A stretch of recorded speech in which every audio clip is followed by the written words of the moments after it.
Hello.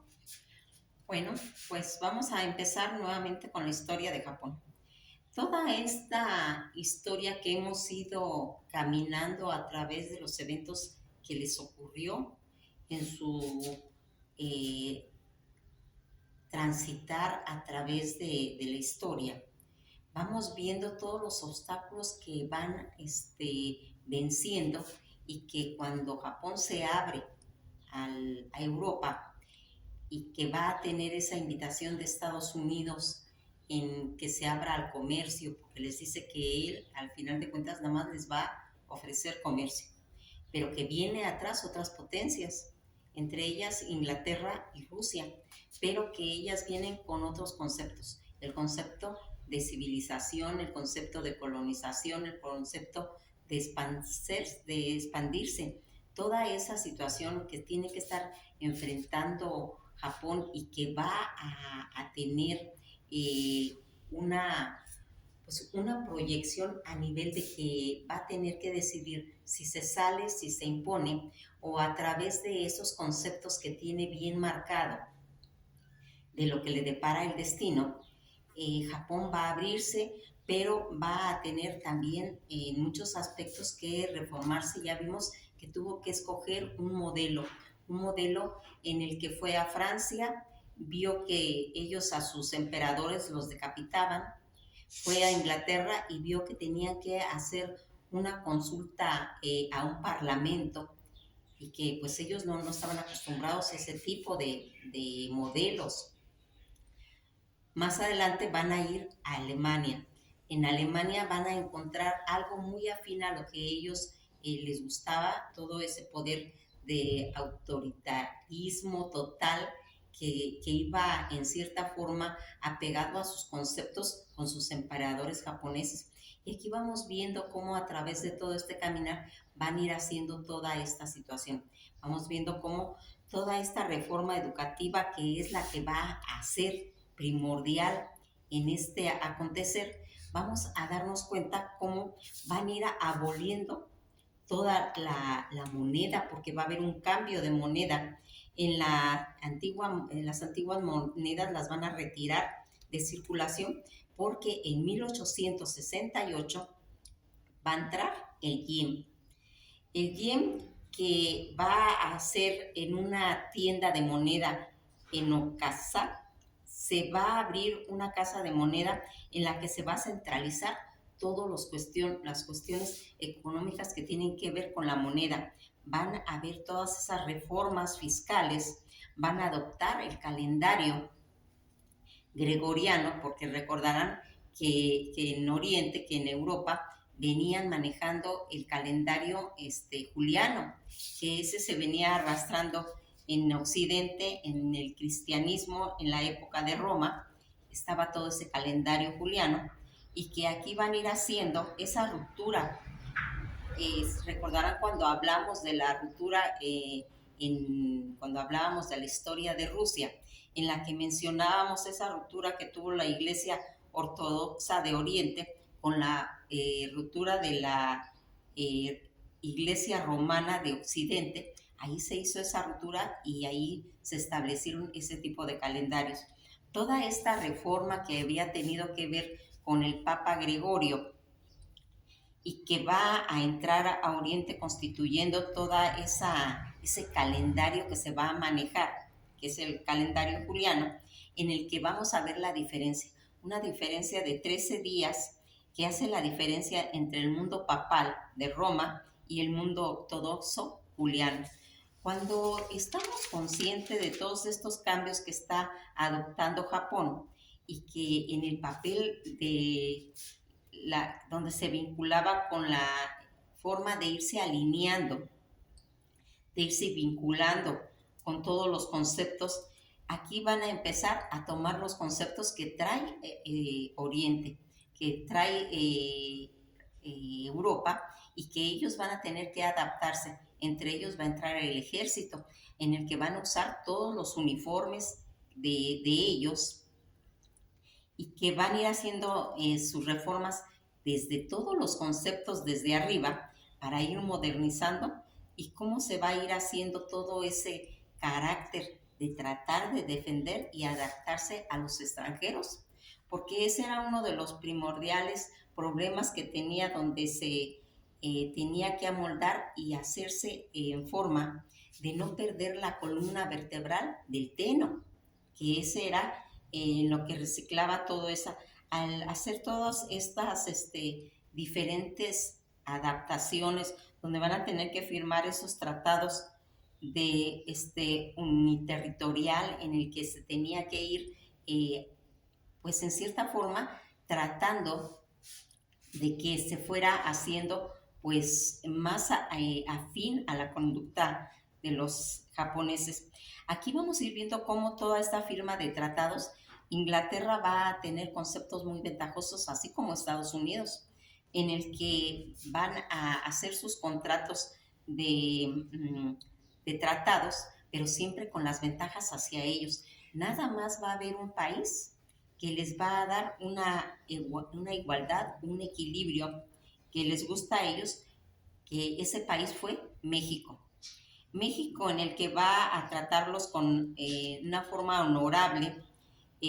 aunque en ese momento toda esta situación en la que se está haciendo de adoptarse a los conceptos del modernismo, vamos a ir viendo cómo tiene pues todos sus conceptos en los que se va a tener en cierta forma que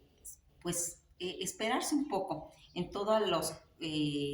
aspectos que iban afectando, por ejemplo, al budismo, quitándole toda esa dulzura y esa compasión, y que se va a ir viendo cómo se va afectando en cierta forma sus tradiciones. Toda esta situación en las que van a tener esa reforma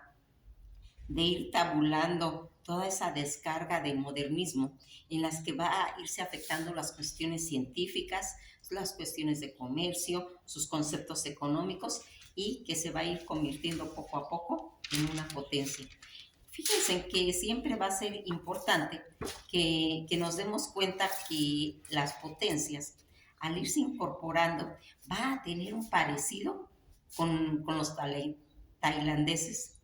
en la que va a absorber también conceptos negativos como son los bares, los vicios, toda esa contaminación y todo ese afán también de expansión, porque lo van a adoptar también los japoneses. Todas esas migraciones en las que ya habíamos platicado que se tenía que ver obligado Japón a mandar poblaciones completas a otros lugares, porque antes una forma de un control de natalidad era por medio de los abortos o del infanticidio, pero esto se va a quitar, en el que se va a ir haciendo ese desarrollo de las migraciones que se van a ir, como ya lo habíamos comentado, tanto a Perú como a Brasil. Todas estas migraciones donde se va a ir haciendo, porque al principio había una situación muy tensa en Estados Unidos. Entonces ellos no mandaban gente a Estados Unidos, los mandaban a Perú y a Brasil. Y ahí va haciendo que vayan incorporándose a un sistema en los que ellos van a llegar a otros lugares donde van a tener que luchar contra todos esos climas salváticos, con la pobreza y también una cultura diferente, en la que va a ir haciendo que se haga este destierro por ser tan pequeña la isla de Japón, y que en la actualidad ahora vemos que ya hay cierta afinidad con Estados Unidos, en la cual encontramos japoneses pues en Los Ángeles o en San Francisco. Toda esta situación, y que de ahí vimos cómo salió el presidente de Perú, Fujimori, que él es descendiente japonés de esa gente que llegó ahí al Valle de Cauca, en la que los sueños de esa gente se van a ir viendo pues en cierta forma lesionada. El cine va a tomar todos esos temas y los va a reflejar en las películas, como la que se llama El sueño del paraíso, que ahí hablan de la novela de la María. Aquí vamos viendo cómo todo esta situación, en la que más adelante va a venir una segunda parte, una segunda película llamada Bienvenido al Paraíso, donde hablamos de todos esos japoneses cuando se van integrando tanto a Perú como a Brasil. Aquí, después de todos estos situaciones en las que vamos a ir viendo más adelante, cuando ya entremos a la Primera y Segunda Guerra Mundial, en la que van a intervenir los japoneses. Aquí nos vamos a ir viendo también cómo van a ir recogidos toda esa gente japonesa que estaba en Perú y en Brasil, y todas estas situaciones van a ser recogidos para la lucha, para la pelea, en la que más adelante van a ser concentrados en los campos de concentración. Y que toda esta situación en la que vamos viendo cómo el japonés va avanzando en cuestiones de expansionismo también, en la que va buscando pues las materias primas, los hidrocarburos, y que va a ir haciendo toda esta situación. Fíjense que esto se parece mucho cuando en épocas que habíamos hablado de Alemania, en la que va a ir haciéndose toda esa dispersión, una dispersión en la que vamos a irnos dando cuenta, tanto germanos como eslavos fueron teniendo esta misma situación porque también fueron llevados a otras tierras. Aquí, al hacerse esa civilización en el Asia, vamos a ir viendo que una de las principales regiones que va a ser muy afectada en este momento en que está ocurriendo toda esta situación, pues va a ser Corea, porque Corea está enferma de geografía. Ya habíamos dicho que está rodeada pues de Rusia, de Japón, de China. Todo eso hace que se enferme de geografía Corea, porque seguidamente se la están peleando y hacen que tenga en determinado momento que estar involucrada hasta estos días. Toda esa influencia que había tenido Corea por medio de China, y que va a estar en cierta forma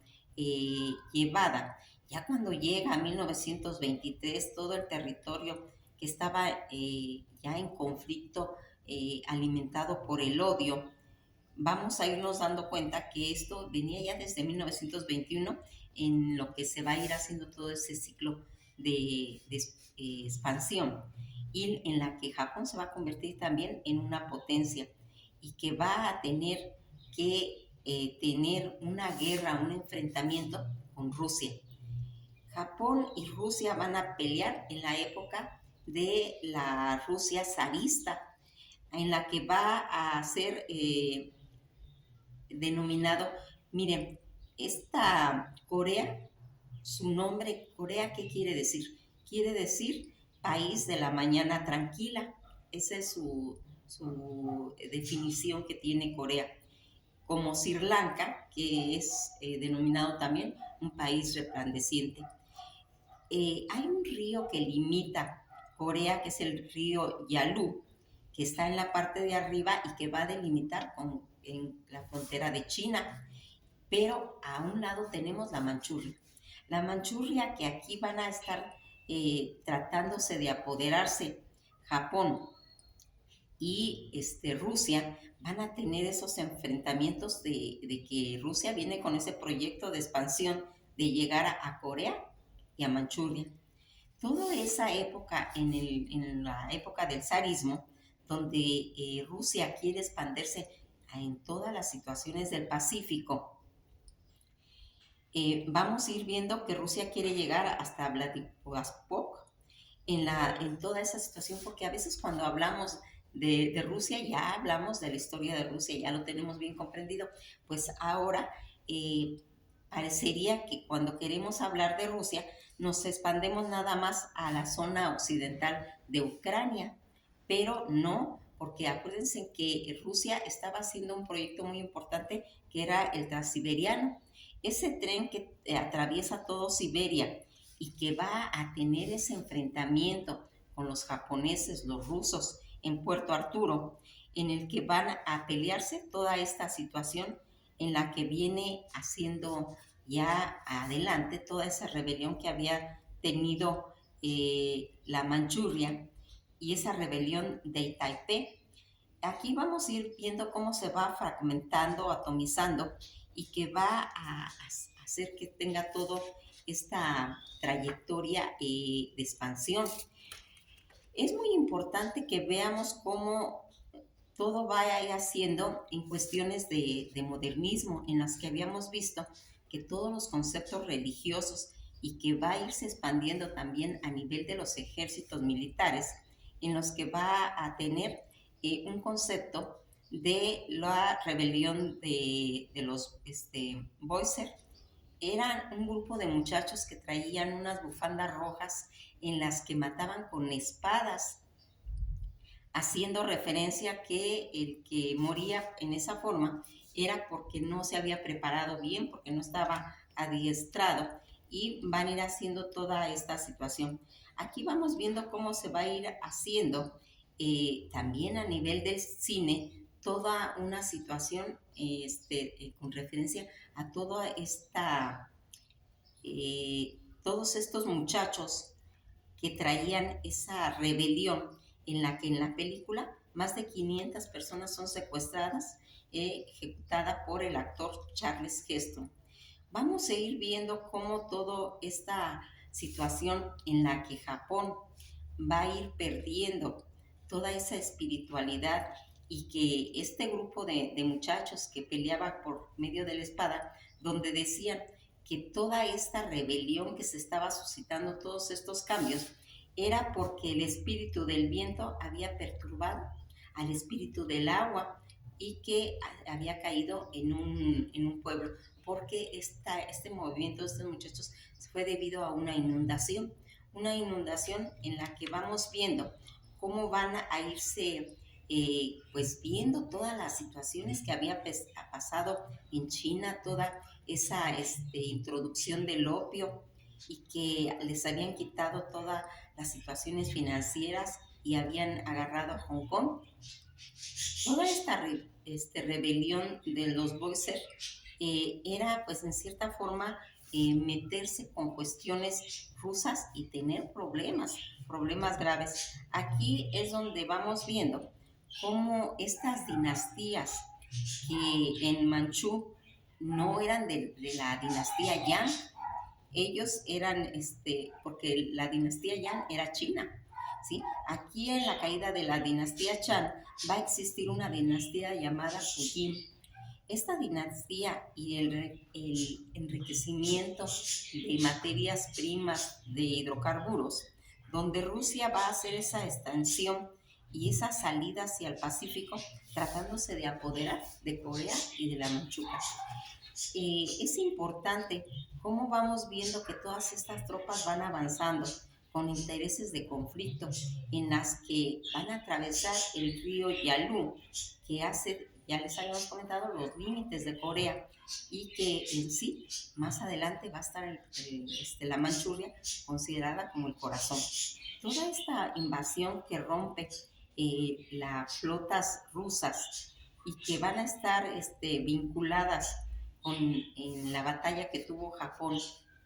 y Rusia en Puerto Arturo y en Vladivostok, va a ser parte de esos acuerdos de una invasión donde va a romper todos esos tratados que había hecho Rusia y que van a tener esos ataques con Japón. Aquí vamos a ir viendo cómo el primer ataque en el que se van a introducir 3 flotas y que ahí se va marcando el poderío de los rusos y que Japón pues en realidad era pues tener en cierta forma como una especie de concepto de que como era muy chiquito no corrían peligro, así decían los rusos. ¿Y cuál va siendo su sorpresa? De que Japón les va a ganar a los rusos. Aquí vamos a ir viendo que dicen ellos que fue por todas las cuestiones que se estaban suscitando, porque en esta situación que había pasado, los rusos, al perder Rusia contra Japón, empiezan a tener problemas de decadencia de potencia, empiezan a tener hambre, el pueblo va a pedir ayuda al padre Zar, en el cual les niega y se hace un levantamiento. Toda esta situación en la que nosotros ya habíamos visualizado toda esta situación que venía desde Rusia, todos esos problemas, recordarán cuando hablamos de los eslavos, que comprendía Ucrania, Bielorrusia y Rusia, ¿sí? Y que estaba aunada a todas esas poblaciones caucásicas, donde estaba Georgia, Armenia y Azerbaiyán. atravesando todo ese mar Negro y todas las poblaciones balcánicas, que es Letonia, Lituania y Estonia, que van a ir comprendiendo y abarcando todo el centro asiático. Fíjense que cuando nosotros queremos en cierta forma reflejar a través de cómo ha ido haciendo toda esta situación desde la época de Pedro el Grande, en la que también la dinastía Meiji en Japón va a ser influenciada por todo ese modernismo, como lo tuvo Pedro el Grande. Recordarán cuando Pedro el Grande se les iban a meter también a ellos y tuvieron que adoptar la modernidad, pues así les pasó a Japón. Todo este Japón va haciendo a hacer situaciones en las que se van a empezar a enfrentar desde Puerto Arturo con los rusos, los japoneses, van a empezar a tener una guerra, pero ya con trincheras. Esto va a ser muy importante porque esto se va a introducir más adelante en la Primera Guerra Mundial, donde Puerto Arturo va a tener ese encuentro de Japón y de Rusia, y donde se va a ir despertando todo el concepto militar, donde se van a ir haciendo pues todo ese desarrollo en la situación en la que va a empezar a tener una decadencia Rusia. Toda esta situación en la que se va a empezar a desarrollar Japón. Ya vamos viendo que en 1905 Portillo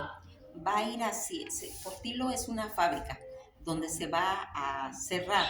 en 1905, y es cuando van a ir Portillo, esta fábrica está en Rusia. Es cuando toda esa gente va a pedirle ayuda al zar y el zar se las niega, y que van a tener toda esta situación que más adelante va a venir, pues los enfrentamientos, las batallas que se habían originado en San Petersburgo. Todos estos conceptos que le estoy hablando ya lo habíamos platicado en la historia de Rusia. Aquí vamos viendo cómo el puerto de Odasa va a ayudar, a proteger por medio de un acorazado, lo va a respaldar para sacar adelante a toda esta situación que se había hecho, y que va a ayudar en determinado momento a apoyar en 1905 todo este concepto que venían de estas revoluciones en las que